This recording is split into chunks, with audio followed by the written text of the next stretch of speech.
સુરેન્દ્રનગર લોકસભા બેઠકના ભાજપના ઉમેદવાર ચંદુભાઈ શિહોરા સાથે ન્યૂઝ 18 ગુજરાતી ખાસ વાતચીત કરી। ચંદુભાઈએ સુરેન્દ્રનગર લોકસભા બેઠક પર ભાજપ 3 લાખ કરતા વધુ મતની લીડ સાથે જીતશે તેવો વિશ્વાસ વ્યક્ત કર્યો છે।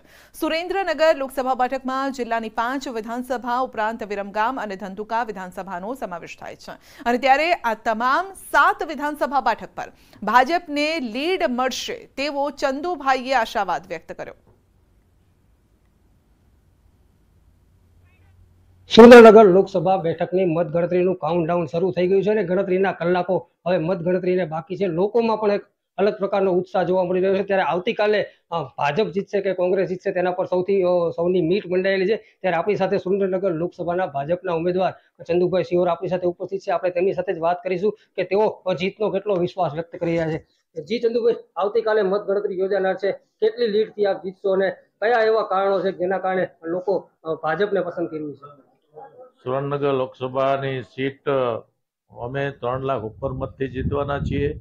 ગુજરાતમાં મોદી સાહેબે જે વિકાસની કેડી કંડારી છે એ વિકાસના પથને આજના આપણા આદરણીય મુખ્યમંત્રી ભૂપેન્દ્રભાઈ પણ એ વિકાસની કેડીને કંડારી અને શાસન કરી રહ્યા છે। ત્યારે સુરેન્દ્રનગર જિલ્લાના સંગઠનના તમામ મંડળના લોકોએ પણ ખૂબ સરસ કામગીરી કરી છે। ત્યારે આ લોકસભા અમે 3 લાખ ઉપર મતથી જીતવાના છીએ। ખાસ કરીને ક્ષત્રિય સમાજનું જે આંદોલન હતું એનું એપી સેન્ટર સુરેન્દ્રનગર હતું, એની કેવી અસર પડશે અને કોળી સમાજની જે નારાજગી હતી એની કેવી અસર પડશે? ક્ષત્રિય સમાજ હંમેશા રાષ્ટ્રવાદી ભાવનાથી વરેલો છે।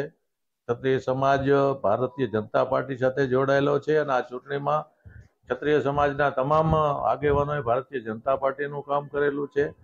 કોળી સમાજના પણ તમામ આગેવાનો ભારતીય જનતા પાર્ટી સાથે જોડાયેલા હતા, એમણે પણ ભારતીય જનતા પાર્ટીનું જ કામ કર્યું છે। ત્યારે આ લોકસભા સીટ અમે જંગી બહુમતથી જીતશું। કોંગ્રેસના ઉમેદવાર ઋત્વિકભાઈ દ્વારા અંદાજે 50,000 થી 1 લાખ મતથી લીડથી જીતવાનો જે દાવો કરવામાં આવે છે એના વિશે શું કહેશો? કોંગ્રેસના ઉમેદવાર ગત વિધાનસભામાં મોટી લીડથી હારી ગયા છે, એમના કરતા તો આપના ઉમેદવાર પણ અમને વધારે મત મળેલા છે। ત્યારે ઋત્વિકભાઈનો જે દાવો છે એમાં મને તો ક્યાંય તથ્ય દેખાતું નથી। જીત્યા બાદ કેવા પ્રકારના કામો છે લોક ઉપયોગી આપ કરશો? જીત્યા બાદ જે ભૂપેન્દ્રભાઈ અને આદરણીય વડાપ્રધાન નરેન્દ્રભાઈ આ દેશના વિકાસ માટેના કામો કરી રહ્યા છે, એવા ને એવા કામો અમે સુરેન્દ્રનગર લોકસભાના વિસ્તારના વિકાસ માટેના કામો અમે આદરવાના છીએ। આપણી સાથે ઉપસ્થિત હતા સુરેન્દ્રનગર લોકસભા બેઠકના ભાજપના ઉમેદવાર ચંદુભાઈ શિહોરાએ તેઓએ 3 લાખથી વધુની લીડથી જીતનો જે છે એ વિશ્વાસ વ્યક્ત કર્યો છે। તો આવતીકાલે બપોર બાદ જ ખ્યાલ આવશે કે જનતાએ જે છે એને તાજનો જીતનો જે તાજ છે એ કોના સિરે પહેરાવે છે। અક્ષય જોશી, ન્યૂઝ 18 ગુજરાતી, સુરેન્દ્રનગર। તો આવતીકાલે મતગણતરીમાં આગામી સરકાર કયા પક્ષની બનશે તેનો ઘટસ્ફોટ પણ થવાનો છે। મતગણતરીને લઈને દરેક કેન્દ્રો પર તડામાર તૈયારીઓ ચાલી રહી છે। જ્યારે કચ્છ લોકસભા બેઠક પર આવતીકાલે 7 વિધાનસભા કક્ષ માટે અલગ 7 હોલમાં 14 ટેબલ ગોઠવી મતગણતરી હાથ ધરાશે। મતગણતરીને લઈને 2000 જેટલા સ્ટાફને ફરજની સોંપણી કરી દેવાય છે, જ્યારે કે કોઈ ચૂક ન થાય તે માટે ત્રિસ્તરીય સુરક્ષા અને સીસીટીવીની ચાંપતી નજર હેઠળ ચુસ્ત બંદોબસ્ત ગોઠવી દેવાયો છે। આ સિવાય ગરમીના લીધે આરોગ્યની 2 ટીમ પણ તૈનાત રહેશે।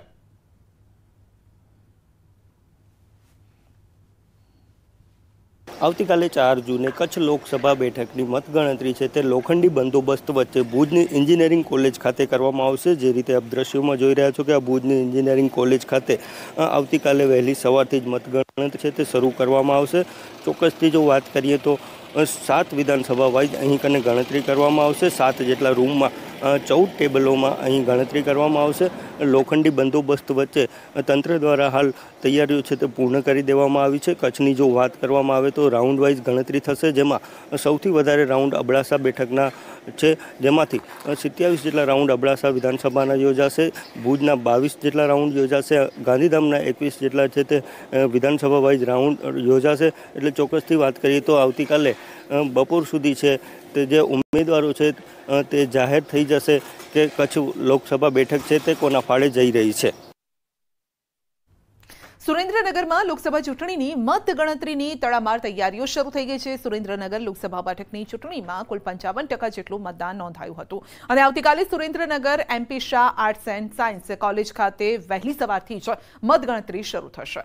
સુરેન્દ્રનગર લોકસભા બેઠક માટે કુલ 156 રાઉન્ડમાં 98 ટેબલ પર મતગણતરી યોજાશે તેમજ બેલેટ પેપર માટે 3 ટેબલ પર અલગથી મતગણતરી થશે અને આ મતગણતરીમાં કુલ 1500 થી પણ વધુ કર્મચારીઓ જોડાશે। મતગણતરીને લઈને સુરેન્દ્રનગર જિલ્લા વહીવટીતંત્ર દ્વારા તમામ તૈયારીને આખરી ઓપ અપાયો છે અને મતગણતરી કેન્દ્ર તેમજ આસપાસના વિસ્તારમાં ચુસ્ત પોલીસ બંદોબસ્ત ખડકી દેવાયો છે।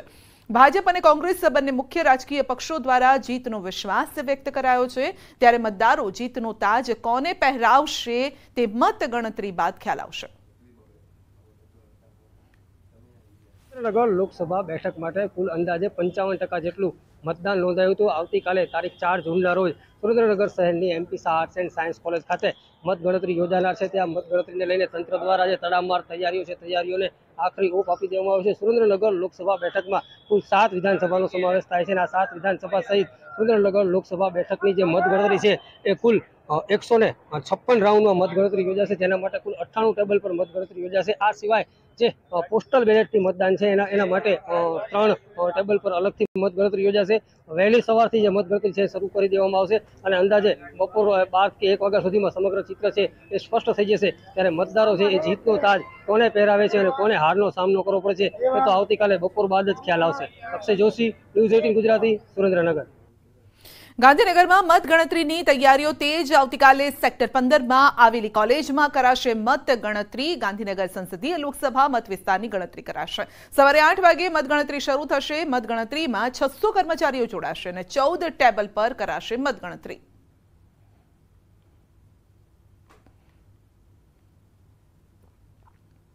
પાટણ લોકસભા બેઠક પર મતગણતરીને લઈને તંત્ર દ્વારા તમામ તૈયારીઓને આખરી ઓપ અપાયો છે। આવતીકાલે કતપુર સરકારી ઇજનેર કોલેજ ખાતે થશે મતગણતરી। પાટણ લોકસભા બેઠકની 7 વિધાનસભા બેઠકની મતગણતરી કુલ 98 ટેબલ પર 420 જેટલા કર્મચારીઓની દેખરેખમાં થશે। લોકસભા વિસ્તારમાં સૌથી વધુ રાધનપુર વિધાનસભા પર 24 રાઉન્ડ અને સૌથી ઓછા ખેરાલુ વિધાનસભા પર 19 રાઉન્ડમાં મતગણતરી થશે।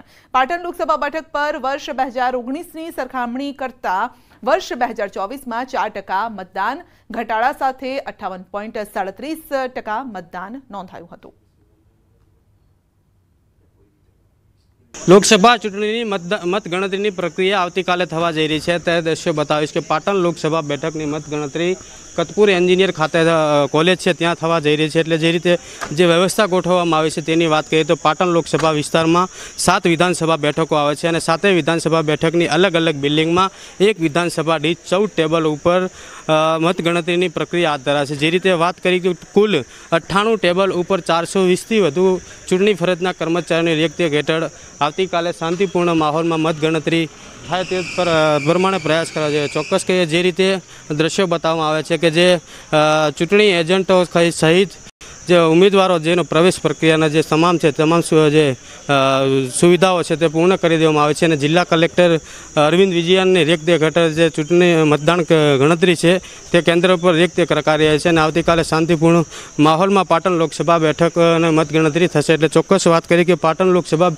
બેઠકમાં જે રીતે કોંગ્રેસ અને ભાજપ ઉમેદવાર મળી અન્ય અપક્ષ ઉમેદવારને કુલ 9 ઉમેદવારોનો ભાવિ EVM મશીનમાં સીલ છે અને જનતા જનાર્દને કોને પોતાનો જનાદેશ આપ્યો છે કોને પોતાએ પસંદ કર્યા છે તે આવતીકાલે મતગણતરી થયા બાદ જે ચિત્ર છે એટલે સ્પષ્ટ થઈ જશે। પરંતુ ચોક્કસ કહે કે અત્યારની સ્થિતિએ મતગણતરી કેન્દ્ર ઉપર ચૂંટણી પરના ફરજના અધિકારીઓ તેમજ પોલીસ બંદોબસ્ત સાથે જે તમામ તૈયારીઓ છે તેને આખરી ઓપ આપવામાં આવી રહ્યો છે। અશરફ ખાન, ન્યૂઝ 18 પાટણ। બુલેટિનમાં આગળ વધીશું બ્રેક બાદ।